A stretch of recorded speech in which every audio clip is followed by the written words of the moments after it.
We got a lot of information from Pop. He told us a lot about himself and his family and their history in coming over here. So this interview may be a little open-ended. Don't know where it's going to go.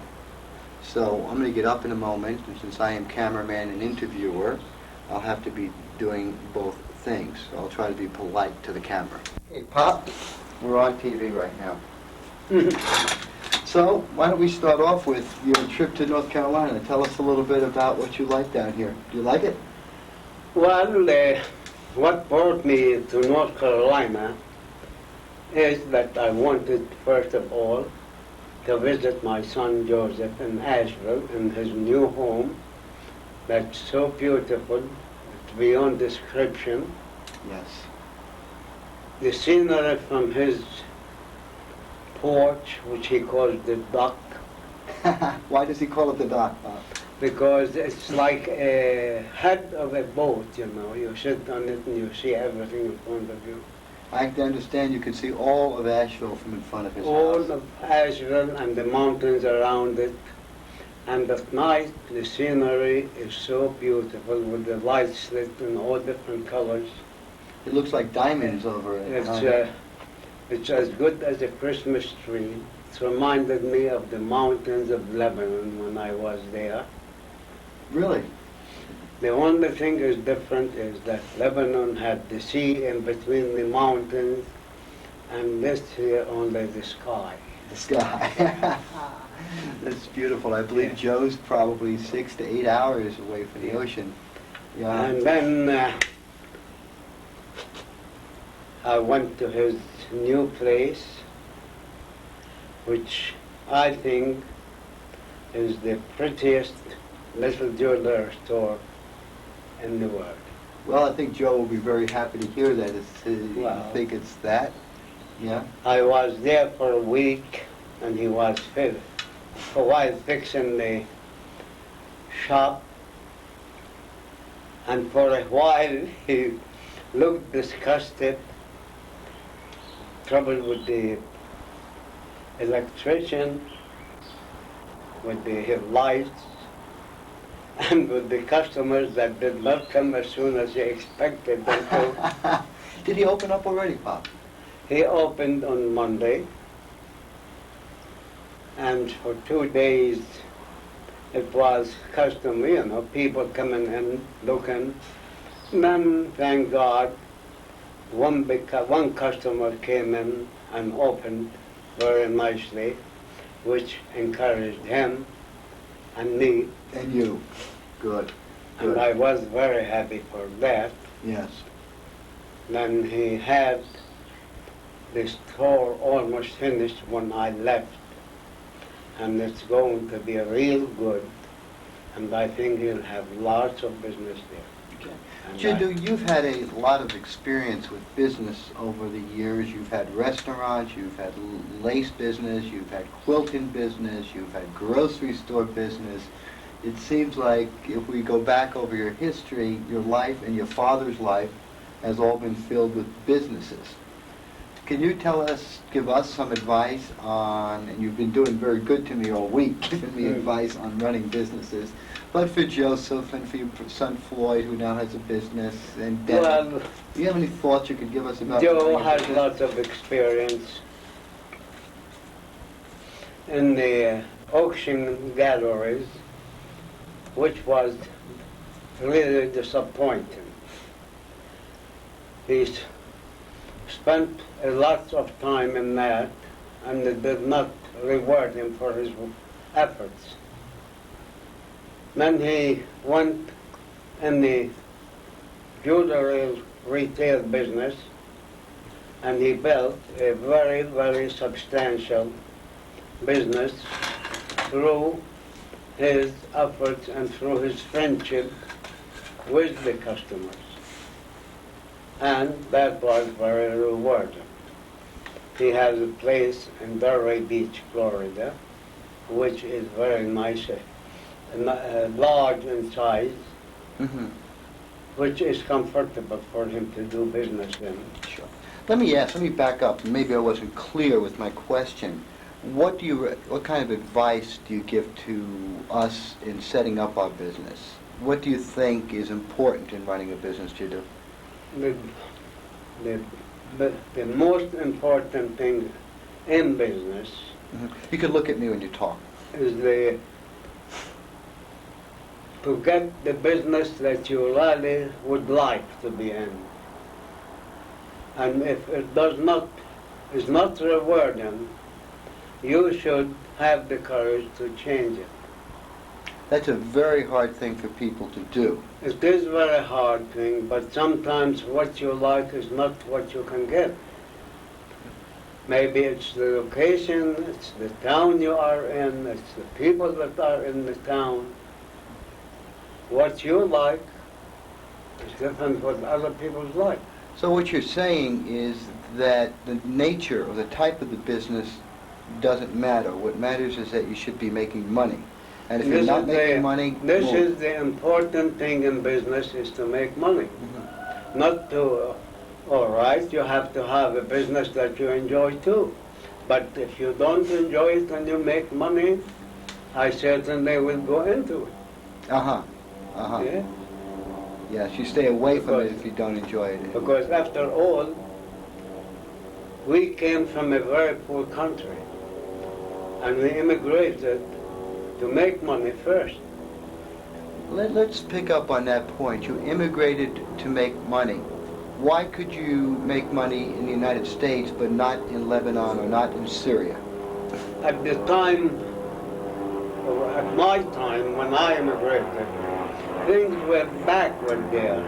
They were not advanced.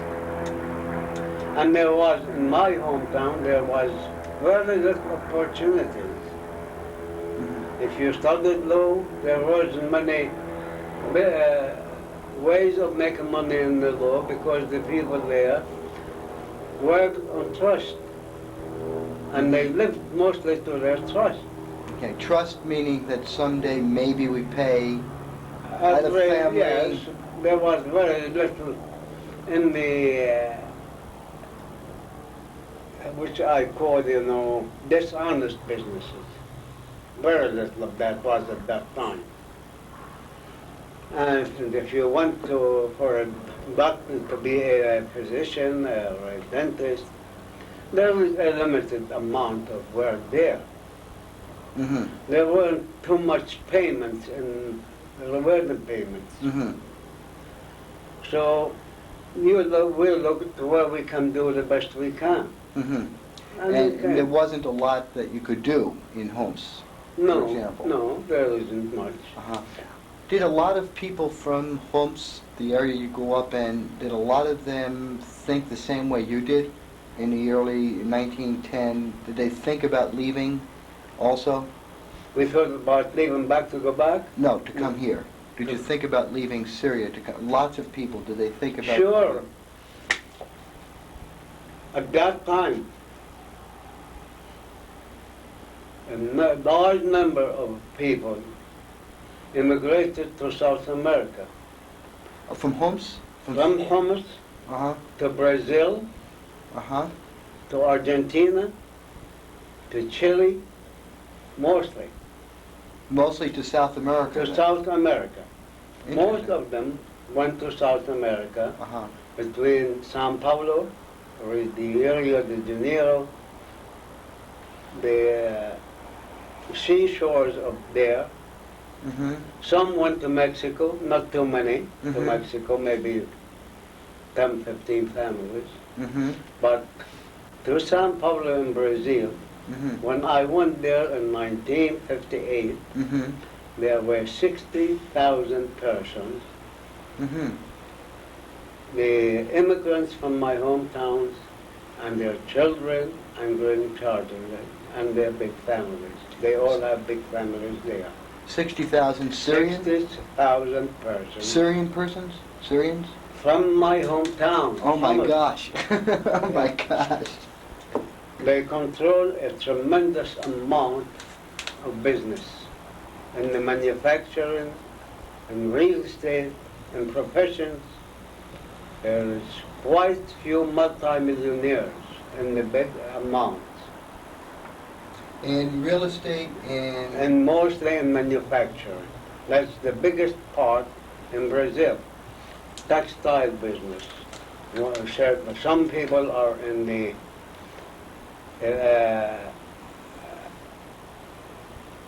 manufacturing steels for bathroom, for kitchens.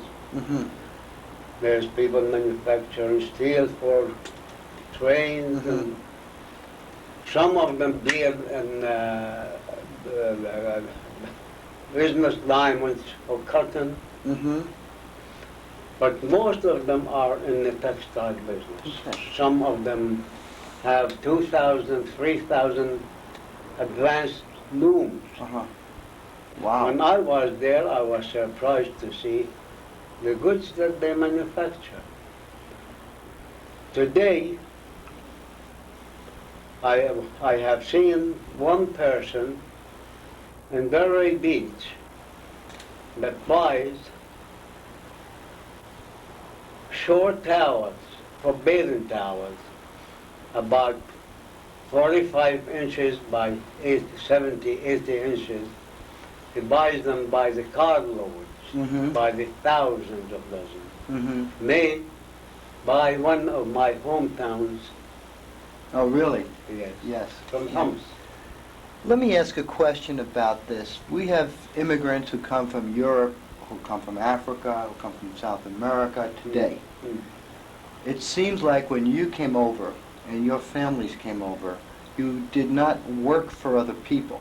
It was important to start your business. What was the difference? Why is the Syrian or the Lebanese more interested in Well, owning a business than in working for Most someone? of the Near East people were traders.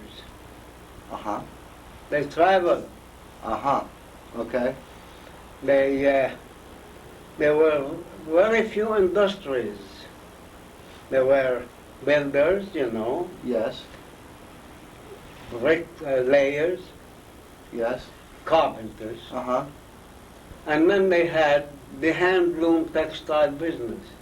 It used to be done by hand, no machine, electric machine, nothing automatic. Okay. And it was very hard to earn a good living by that. So most of the people could not earn a living working for somebody. They could make a living if they Yes. did it themselves. What we call craftspeople today, Yeah. craftsmen. Craft people, yes. Okay.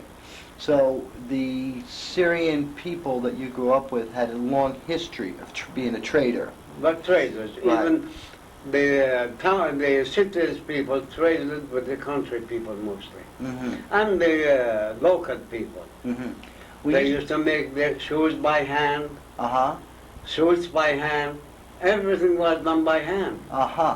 Okay. So if a person made a pair of shoes by hand, they would trade them for a suit. Or they used No, money? some did that, but most of them,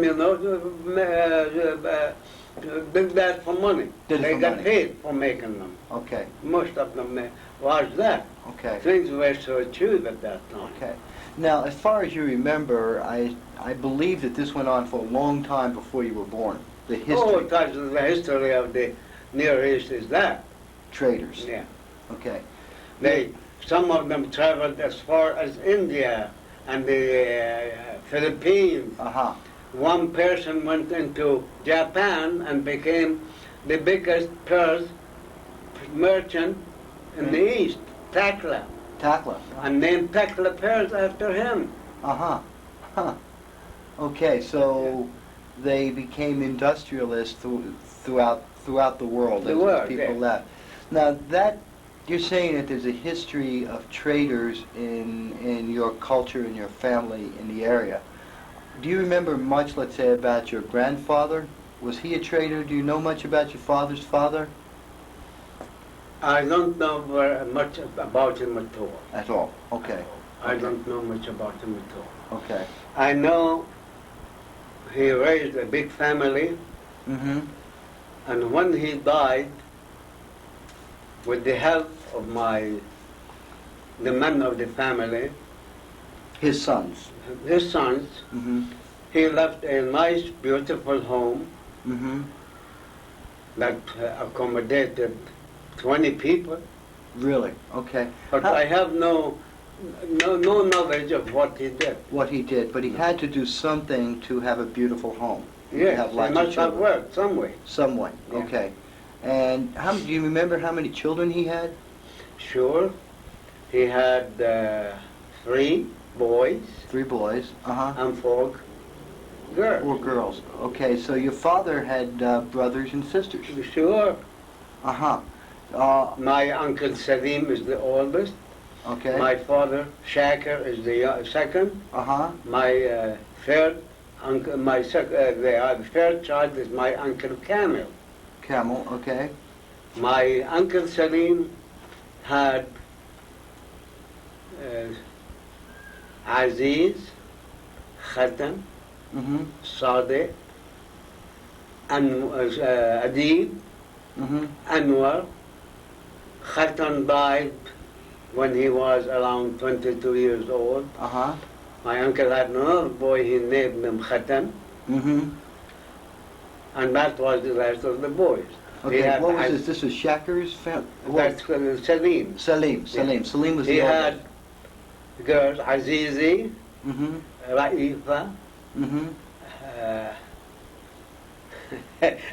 I'm getting old, I'm starting to forget name. Listen, Wahiba, Oh, uh-huh. Adiba, Selma. Selma. So he had a big family. 11 children. Uh-huh. My father had 11 children. I am the oldest. Right. Bahij, Nabi died. Mm-hmm.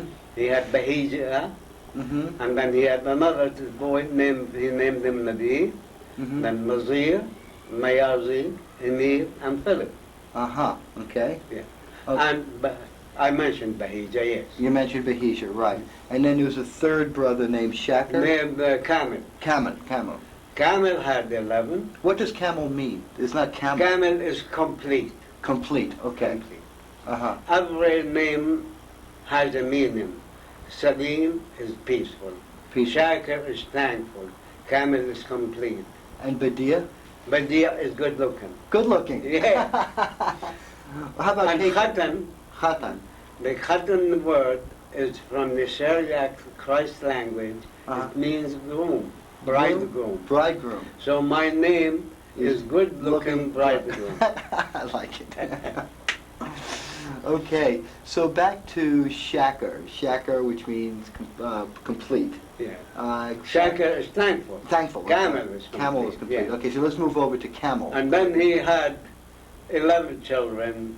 I can't remember all their names. Wow. Okay. Edward is his oldest son, Uh-huh. and Gladys is the oldest daughter. And he has Mary, and he has Alfred, and he has Camel Jr. I forget their name. But a whole bunch. Yeah, because we lived apart. They lived in Jersey, I lived in New York, and I lived That's what I was away. going to ask. Shakir and Camel did come to the United States.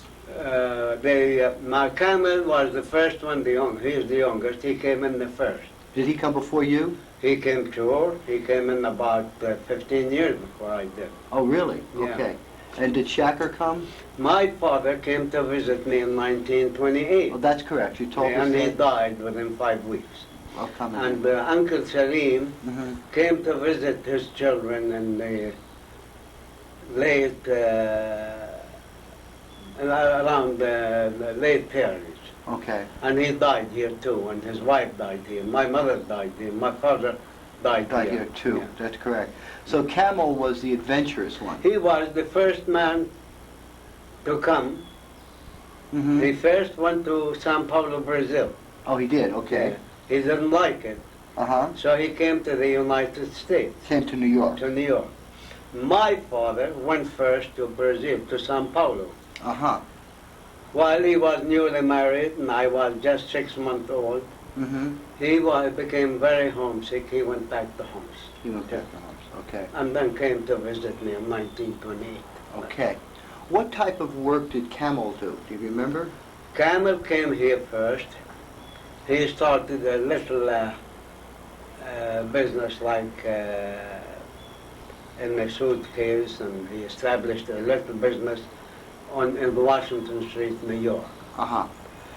He made little money, and then he went to Syria, got married, Mm-hmm. and came back. His first wife died and given birth. Then he established a linen business Mm-hmm. and a negligee business. The negligee business went, he couldn't make good in it, and he stayed in the linen business. When I went to China, I started him in the Chinese import, Oh, you did? I said. Uh-huh. Okay. Now, you did mention there's Shaker, there's Camel, and Salim is the oldest. Oh, and now you had 4 girls too, your father had. Yeah, not your father, my your grandfather. grandfather. What did the women do? Did they The woman became housewives. in Syria or did they come here? They came become housewives in Syria, with one of them that came in to New York first to see her son and stayed here with Uh-huh. her family. Do you remember much of them? Oh yes, I know them all, some of them. Were they younger than the boys? Were the girls younger? There was one boy, and there was 2 girls that came to the United States. Uh-huh. One of them married her first cousin, and they lived in St. Augustine, Florida. Mm-hmm. And they had 1 boy and 2 girls.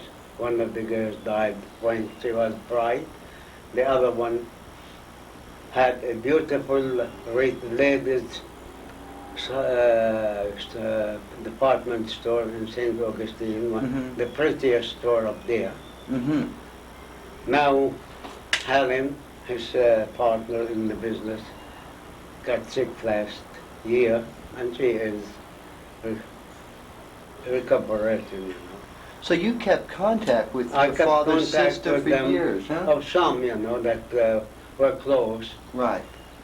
And the brother started business in New York, in the linen business. Which brother? Which brother? The one that came to the United States. Camel. No, Oh. the lady. The ladies. Girl, Okay. yeah. Okay. Her son was here, and she came. He had business in New York, and then he went to California, Mm-hmm. and he died in California. Mm-hmm. He left a widow and no children. Okay. His sister was his partner in business. She went to She was with him in California, and she has 2 boys. I don't know what they do now. You don't know They what they are in some kind of a business. Okay. So there's been, with the women at least, there's been some The type of others distance. stayed back home, Uh-huh. And raised families in Yeah. homes. One of them was married to Egypt, to Cairo, and her children became in the jewelry business. That's Uh-huh. all I know about them. Okay. And the other 2 you don't know about No. then. So we know one went to Cairo and one came to St. Augustine, Yeah. Florida. Okay. These are your father's sisters. Yeah. From your mother's family, do you remember Oh, much? that's a tremendous family. Oh, is it? Oh, yes. I'm embarrassed to say, I forgot Oh, your yeah, what's your... that's a big family. Uh-huh. They mostly in Brazil, in Sao Paulo. When I went there in 1958, 102 of them met me at the airport. Really? Yeah, That my was- cousins and their offspring. Okay, so these were brothers, sons They, and daughters my of the- mother's brothers' Brothers, children, right. and mostly my mother's brothers' Okay. children. I forgot, I'm embarrassed to say, I forgot your mother's last name. What was it? غراب in Arabic. Gu- Ghurab is a crow, A crow. the bird crow. And in English it's Gorab. That's the family Ghurab. Okay. I see. They were Ya'ub, Yunus, Rashid, Mike, Abdul. Abdul. And your mother's name was? Nabiha. Nabiha. She had Anisi, she had Hasibi, Labibi, and Maryam. These were These are my aunts, my mother's sisters. mother's sisters. And the offsprings I can't count. I guess that's such a long There's time. so many. Yeah. Some of them in Brazil, some of them in Jersey, in Bergen County, in Passaic County. They're spread all over the world. I am absolutely amazed, Jiddu, at how many people have come from Homs to migrate to the United States, to migrate to South America, and how many there are from that one little When I village. came in 1913, we established the Homsian fraternity, Oh, the Ekha el-Hamsi. uh-huh. At that time, we had 360 young men. 360 from Homs? Yes, and we had a ladies auxiliary too. Uh-huh. The the Homsian fraternity, you know, a lot of them left New York and they grew up and died, and there's only about a handful that's just by name, they hardly meet.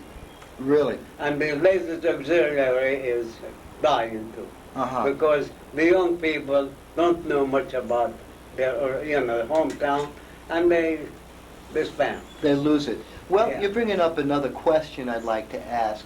Are there still people who are coming from Homs to the Oh United yes, States? they open the door for them, and they come plenty. They'll come, okay, Yeah. so the door is closed. The door is closed, but they are live. They have a quota. They bring in maybe 100 or 150 a year. From Syria? From Homs. Oh, from Oh, Homs? from Syria, yes. Yeah. From all Syria. From all of Syria, the From all quota is Syria. 150 Yeah, or so. That's right.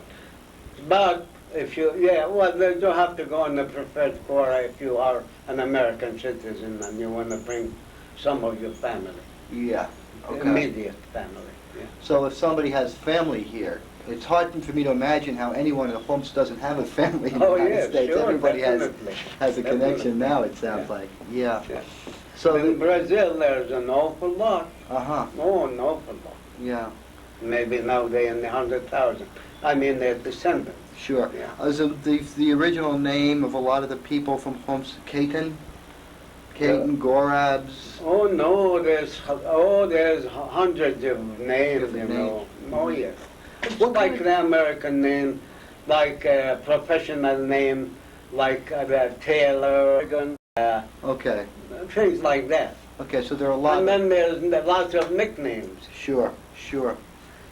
In, as far as you remember, back in Homs, was it a big town? Was it an active town? At the time I came from Syria, Homs was 80,000 people. Oh, so it was a big town. It was a big town, mostly Mohammedans, but Uh-huh, the Mohammedans of Homs are very decent people. uh-huh.